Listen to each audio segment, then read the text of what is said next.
नमस्कार मित्रों, भगवत चर्चा में एक बार फिर आप सबका स्वागत है। कल की चर्चा में हम लोगों ने जो श्लोक को लेकर के चर्चा किया था, उस श्लोक में एक शब्द आया था पाप, पाप रहित। इसी शब्द को लेकर के आज का श्लोक शुरू होता है। पाप पे चर्चा करेंगे, श्लोक पे चर्चा करें, इसके पहले हम श्लोक को ही देख लें। आइए देखें श्लोक क्या कहता है। आज की चर्चा का जो मुख्य विषय है, श्लोक कहता है युञ्जनेवं सदात्मानं योगी विगत कल्मषा सुखेन ब्रह्म संस्पर्शम अत्यंतम सुखम अश्नुते।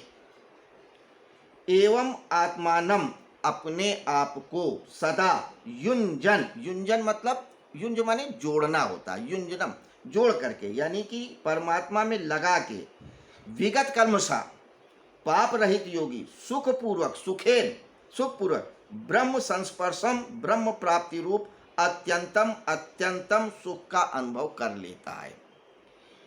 यानी कि इस प्रकार से जो शब्द कह रहे हैं, इसका क्या मतलब कि जो व्यक्ति अपनी बाह्य इंद्रियों, अंतः इंद्रियों को स्थिर रख करके मन बुद्धि चित्त को सब एक जगह लगा करके ईश्वर का भजन करता है, ईश्वर का ध्यान करता है, और अगर मन उस ईश्वर पे या परम तत्व पे नहीं लगता है तो वह मन को, विचारों को छोड़ दे, तो धीरे धीरे विचार बैठ जाएंगे, रुक जाएंगे, मन तत्व गायब हो जाएगा और सिर्फ परमात्मा शेष रह जाएगा। तो यहाँ पे इस तरह से का अर्थ है कि जो ध्यान लगा के समाधि में पहुँच करके परमात्मा का अनुभव कर लेता है या उस तत्व का कुछ न कुछ अनुभव कर लेता है, उनसे तात्पर्य है कि युञ्जनेवं सदात्मानं योगी विगत कल्मषा, एवं कि इस तरह से विगत कल्मषा, पाप रहित होकर के। कल भी हमने बातचीत किया था कि कल्मषा, कल्मषा मतलब होता है मल, पाप। हमारे अंदर पाप रूपी मल होते हैं, यानी धूल होती है, जो हमारे व्यक्तित्व में, मन बुद्धि चित्त में वो परत चढ़ जाती है। तो जब पाप की परत चढ़ जाती है, धूल चढ़ जाती है, तो हमको सत्य नहीं दिखता है। जैसे आईने में धूल की परत हो जाए तो शक्ल नहीं दिखती है, दिखती भी है तो धुंधली दिखती है। तो मन बिल्कुल स्फटिक की तरह होता है, बिल्कुल पारदर्शी होता है। जब उसमें पाप रूपी कल्मष और धूल चढ़ जाती है तो हमें मन के पार जो है परमात्मा स्वरूप है वो नहीं दिखता है। जब तक मन में विचार नहीं होते, कोई वृत्तियां नहीं होती, तो वह स्फटिक के समान चमकता रहता है। इसमें मन बुद्धि चित्त क्या है, अगर किसी को विशिष्ट रूप से जानना ही है तो स्वामी योगेश्वरानंद की पुस्तक आत्मविज्ञान पढ़ सकता है। तो हमारी मन यानी शरीर के अंदर मन तत्व, बुद्धि तत्व कहाँ पर स्थित है, किस प्रकार से स्थित है, बहुत अच्छे ढंग से योगेश्वरानंद जी ने समझाया है अपनी किताब आत्मविज्ञान और ज्योति विज्ञान में। तो जो पाठक ज़्यादा रुचि रखते हैं वहाँ पे जाके पढ़ सकते हैं। स्वामी योगेश्वरानंद जी अभी हाल में ही हुए हैं, पिछली शताब्दी में उनका शरीर शांत हुआ है। उन्होंने योग पे बहुत काम किया है, समाधि के बहुत गहरे स्तरों पे गए हैं, और समाधि के स्तरों पे जा करके अपने शरीर के अंदर के एक एक अवयवों का उन्होंने साक्षात्कार किया है, और जो अनुभव हुआ है उसको उन्होंने पुस्तक रूप में मुद्रित भी कराया है। आधुनिक और आजकल की भाषा में उन्होंने समझाया है, जो विज्ञान की भाषा है आजकल की भाषा में। पुराणों की भाषा तो आज से 4000, 5000 या 2500 साल पहले की हो सकती है। उनके जो सिंबल थे, उनकी जो टर्मोलॉजी है, उनकी जो विधि है, हो सकता है वो आपकी विधि और आपके मेथड से मैच ना खाता हो, इसलिए बात क्लियर ना होती हो। तो जिन्हें मन बुद्धि चित्त अहंकार और इन सारे तत्वों की विशिष्ट जानकारी लेना है तो वो पुस्तक देख करके संदर्भ में समझ सकते हैं। लेकिन अभी हमारा वो विषय नहीं है। यहाँ पे विषय ये है कि जब व्यक्ति पाप के द्वारा अपने मन में, बुद्धि चित्त के ऊपर एक लेयर चढ़ा लेता है, जिसे कलमश, मैल कहते हैं, पतंजलि भगवान उसे वृत्ति कहते हैं, बहुत सारे विचारों की वृत्तियां, संकल्पों की वृत्तियां, आदतों की वृत्तियां, तो हमें परमात्मा तत्व नहीं दिखता है। तो जो इन कलमश से पाप रहित, इस मैल से रहित है, यहाँ पे जो ट्रांसलेशन किया है वो विगत कलमशा का पाप रहित है। अब हमने इस संदर्भ में कई टीकाकारों की, भाष्यकारों की किताबें पढ़ी और इस पर्टिकुलर श्लोक के अर्थ को पढ़ा, लेकिन हर एक व्यक्ति के अपने अपने परसेप्शन हैं और एक्सप्लेनेशंस हैं। उन एक्सप्लेनेशन पे न जा करके मैं सुधी पाठकों से यही कहूँगा कि इस श्लोक को खास करके स्वयं पढ़ें, मनन करें, चिंतन करें, अध्ययन करें, जीवन में उतारें, तो इसका अर्थ और खुलेगा। वैसे तो सब श्लोकों के साथ है, लेकिन इस श्लोक को खास करके, तो मेरे हिसाब से जो यहाँ पे इसको पाप रहित कहा है, कलमश यानी कि मल रहित कहना ज़्यादा उचित है।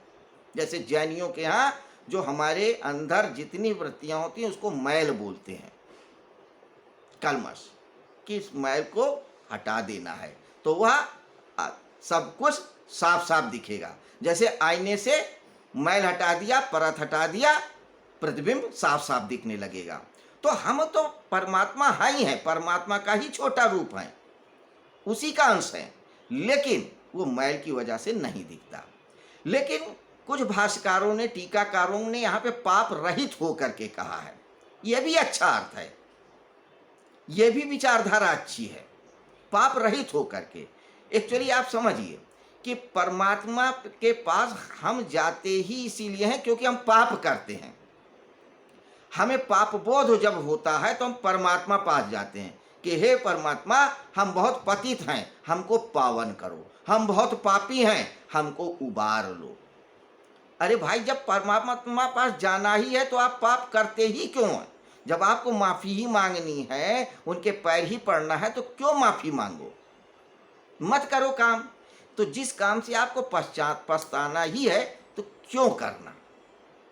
लेकिन फिर भी इस श्लोक के संदर्भ में यह है कि जो पाप रहित हैं वही परमात्मा का अनुभव कर सकते हैं या परमात्मा के ध्यान में उतर सकते हैं। जो पापी होगा उसका दिमाग परमात्मा पे कम होगा, अपने पापों पे ज़्यादा होगा, क्योंकि उसे पाप, परमात्मा को पाने की प्यास नहीं है, उसको अपने पाप धुलवाने की प्यास ज़्यादा है, इच्छा ज़्यादा है। यानी जैसे कि परमात्मा ऊपर बैठे ही इसीलिए हों कि भैया फलाने तुम पाप करके आओ और हम तुम्हारा पाप धोएं। क्या परमात्मा के पास यही काम है कि आप पाप करो और वो आके धोए? नहीं, ये सब स्वचालित प्रक्रियाएं हैं। जब आप प्रकृति के नियमों के अनुसार चलोगे तो आप अपने आप ही उस ईश्वर के साथ जुड़े रहोगे। अगर पाप होंगे भी तो अपने आप धुलते भी रहेंगे। स्वचालित प्रक्रियाएं हैं। एक तो इन अर्थों में ले सकते हैं। दूसरी चीज, जब तक आप पाप करते रहोगे तब तक आपका मन परमात्मा में लगेगा ही नहीं। इसीलिए हमारे यहाँ पुराने समय में या बहुत सारी विधियों में प्रायश्चित करने का विधान है। प्रायश्चित करते हैं कि हमने अब तक जो भी किया हम उसका प्रायश्चित करते हैं। हमारे यहाँ घर द्वार में, घर में, परिवार में, मंदिर में, कहीं भी अगर हम पूजा पाठ करते हैं, व्रत रखते हैं, कोई भी हवन रखते हैं, सत्यनारायण की कथा ही रखते हैं, तो क्या करते हैं? घर को पूरा साफ सुथरा करते हैं, जहाँ पूजा करते हैं वहाँ भी साफ सुथरा रखते हैं, खुद भी अपने आप को साफ सुथरा रखते हैं, संकल्प लेते हैं, मन को भी साफ रखते हैं। सोचते हैं भाई आज के दिन, पूजा पाठ के दिन तो कोई गलत बात मत करो, कोई क्रोध मत करो, कोई घृणा मत करो, कोई झूठ मत बोलो, यानी अंदर और बाहर से दोनों से शुद्ध हो जाओ। क्यों? ये प्रतीकात्मक हैं कि परमात्मा के पास जब जाओ तो पाप रहित होके जाओ। नहीं, मन पाप में ही लगे रहेगा। अगर आपके मन में कोई विकार है तो विकार में ही लगे रहेगा। तो जो पाप रहित होकर के परमात्मा का भजन करता है वही उसके स्वरूप को जान पाता है, वही उसके सुख का, उसके पास जो आनंद है उसका अनुभव कर पाता है। तो क्या कह रहे हैं कि विगत कल्मषा योगी विगत कल्मषा सुखेन ब्रह्म संस्पर्शम अत्यंतम सुखम अश्नुते, यानी कि सुख पूर्वक ब्रह्म प्राप्ति रूप अत्यंत सुख का अनुभव कर लेता। अत्यंतम, अत्यंतम का मतलब कि जो उसका निज का होता है और या जो सबसे बड़ा सुख होता है, दोनों ही अर्थों में ले सकते हैं। अत्यंतम आपका बिल्कुल निजी सुख और जो परम सुख है उसका अनुभव कर पाते हैं। कब? जब आप पाप रहित होके ध्यान की प्रक्रिया में उतर के समाधि का अनुभव करते हैं तब।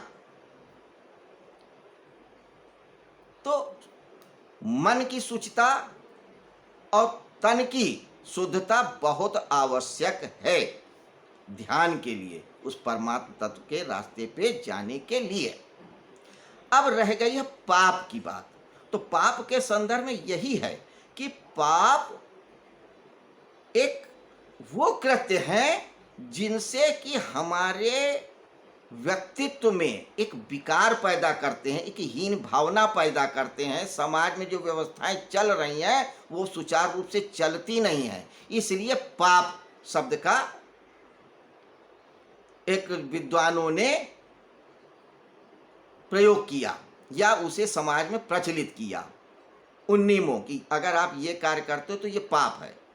पहले के समय में लोग उतना पढ़े लिखे नहीं थे, उतने तार्किक नहीं थे, उतने समझदार नहीं थे, तो उनको धर्म के द्वारा गलत कर्मों से, यानी जो समाज के विरुद्ध में है, जो व्यक्तियों के व्यक्तित्व के विरुद्ध हैं या प्रकृति के विरुद्ध हैं, उन कृत्यों को लेके कहा ये पाप है, जिसे आज के समय में कह सकते हैं अपराध है। अगर आपने टैक्स की चोरी किया तो यह अपराध है समाज के दृष्टिकोण से, सरकार के दृष्टिकोण से, कि एक व्यवस्था चल रही, जिस टैक्स से सरकार चलती है उस टैक्स को आपने चोरी कर लिया तो यह अपराध हो गया। और जिस कृत्य को करने से आप समाज में तो एक गलत परंपरा शुरू करते ही हैं, आप अपने आंतरिक व्यक्तित्व की भी क्षति कर लेते हैं, वो पाप शब्द से कहा गया, वो गलत है, वो गलत है।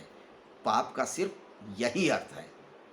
पाप के अवधारणाएं, नियम हर देश, हर काल, हर समाज के हिसाब से बदलती भी रहती है। कुछ शाश्वत कर्म जरूर पाप होते हैं, जिसमें सत्य है, अहिंसा है, प्रेम है और विश्वास को तोड़ना है, कि सत्य का पालन करो, किसी की हिंसा मत करो, सबसे प्रेम से रहो, ये शाश्वत सत्य है। इनके विरुद्ध जाना पाप कहा गया, अपराध है। बाकी बहुत सारे नियम देश काल परिस्थिति के अनुसार बदलते रहते हैं, कभी वो पाप होते हैं और कभी नहीं होते। जैसे आज से 5000 साल पहले महाभारत काल में अगर कोई राजा जुआ खेलता है तो उसे बुरा नहीं मानते, अपनी पत्नी को भी दांव में लगा देता है तो उतना बुरा नहीं मानते थे। प्रचलन में रहा होगा तभी तो युधिष्ठिर ने लगाया, वरना क्यों लगाते पत्नी को दांव पे। आज के समय में पाप माना जाता है। किसी समय हमारे यहाँ नियम था, हिंदू राजा भी और समाज में भी बहुपत्नी का, कई कई पत्नियां कर लेते थे। आज के समय में वो गलत है, पाप के दृष्टिकोण में आ गया। बहुत काल पहले था, व्यक्ति एक स्त्री के अलावा दूसरे स्त्रियों से भी संपर्क रख सकता था, पाप नहीं था। बाद में फिर व्यवस्थाएं बनी, पाप में आ गया। तो पाप और पुण्य की अवधारणाएं देश काल और परिस्थिति से परिवर्तित होती रहती हैं। तो भगवान श्री कृष्ण का यहाँ पे पाप से तात्पर्य हर उस कृत्य से है जिससे आपका मन विक्षुब्ध हो, आपके जीवन में कोई अवरोध आ जाए, कहीं ना कहीं आपको ऐसा लगे कि हमने कोई गलत कृत्य किया है, वही पाप है। उन सब पापों से आप बचें। जब आप अपराध बोध नहीं रखेंगे तभी आप ईश्वर को भज पाएंगे। तो इस श्लोक का मुख्य भावार्थ, मुख्य अर्थ ही है कि परमात्मा की तरफ जाना है तो अपराध बोध से, पाप बोध से मुक्त होना पड़ेगा, वरना आप ध्यान करते रहो, कुछ नहीं होगा, सिर्फ वो एक एक्सरसाइज होगी, प्राणायाम होगा और कुछ नहीं होगा, सिर्फ एक फिजिकल एक्सरसाइज रह जाएगी। तो यही होता है। आजकल योग का जितना प्रचलन है, कुछ कालों में बिल्कुल नहीं था। आजकल हर एक व्यक्ति योग कर रहा है, कहीं पार्क में जाओ, कहीं घर में जाओ, कहीं छत पे जाओ, हर एक व्यक्ति कर रहा है। लेकिन क्या किसी के अंदर योगी के कोई गुण आते हैं? नहीं आते हैं, क्योंकि जो योग कर रहे हैं वो योग ही नहीं है, वो सिर्फ एक फिजिकल एक्सरसाइज कर रहे हैं। जो लोग ध्यान कर रहे हैं वो ध्यान इसलिए नहीं कर रहे हैं उन्हें परमात्मा पाना है, वो ध्यान सिर्फ इसलिए कर रहे हैं कि वो मन से बेचैन हो गए, इतने ज़्यादा विचारों से घिर गए हैं कि वो विचार बार बार आते हैं, वही कि इस बिजनेस में घाटा हो जाएगा, इस व्यक्ति ने धोखा दे दिया, इसने ऐसा कर दिया, वो ऐसा कर दिया। तो इन विचारों के तनावों से मुक्त होने के लिए ध्यान कर रहे हैं। उनके अंदर कोई परमात्मा को पाने की प्यास नहीं है, सिर्फ तनाव को रिलीज करने की एक इच्छा है। कुछ लोग शराब पीते हैं, कोकीन पीते हैं, सिगरेट पीते हैं, गांजा पीते हैं, वो एक दूसरा तरीका है, नकारात्मक। लेकिन कुछ थोड़ा सा सॉफिस्टिकेटेड होते हैं, पढ़े लिखे होते हैं, समझदार होते हैं, ये ध्यान के द्वारा अपने तनाव को रिलीज करते हैं। तो ध्यान या योग सिर्फ अपने आप को रिलैक्स करने की बात नहीं है। रिलैक्स हो जाते ही एक अच्छी बात है, लेकिन उसका उपयोग परमात्मा को पाने के लिए भी किया जा सकता है, जो लोग नहीं कर सकते हैं। ऐसे पूजा है, आज का व्यक्ति आप देखो पहले से ज़्यादा धार्मिक लगेगा, मंदिरों में भीड़ लगी रहती है, नवरात्र में आप जाओ तो पाँव रखने की भी जगह नहीं होती है, चले जा रहे हैं लोग, जो है फूल की डलिया लिए, प्रसाद की डलिया लगे, लंबी लाइन लगा रहे हैं। क्या किसी को परमात्मा मिल रहा है? नहीं मिल रहा है। क्या किसी को कोई शांति मिल रही है? नहीं मिल रही है। क्या किसी के जीवन में कोई परिवर्तन आ रहा है? नहीं आ रहा है। क्यों? क्योंकि उनके अंदर जो भक्ति है वो भक्ति ही नहीं है, जो ध्यान कर रहे हैं वो ध्यान ही नहीं है, जो योग कर रहे हैं वो योग ही नहीं है, क्योंकि अंदर ही अंदर पाप चलता रहता है। और जब तक आपके अंदर पाप है, अपराध बोध है, आप परमात्मा को नहीं पा सकते हैं। तो this is the first and foremost शर्त, कंडीशन है, आप पाप रहित हो जाओ, पाप बोध से मुक्त हो जाओ, अपने आप को शांत कर लो, तो ही वह जो शांत है, सत्य है, शिव है, सुंदर है, आपको प्राप्त हो जाएगा। इसमें कोई संशय नहीं है। तो मित्रों, ये रही आज के श्लोक पे चर्चा। अब अगले श्लोक में भगवान श्री कृष्ण क्या बोलते हैं हम लोग कल चर्चा करेंगे। आप लोग इस कोरोना काल में प्रसन्न रहें, स्वस्थ रहें, आनंदित रहें। जरूरी हो तभी घर से बाहर निकलें, कोरोना से खुद भी बचें, दूसरों की बचाएं। नमस्कार, कल फिर मुलाकात होगी यहीं इसी वक्त इसी जगह।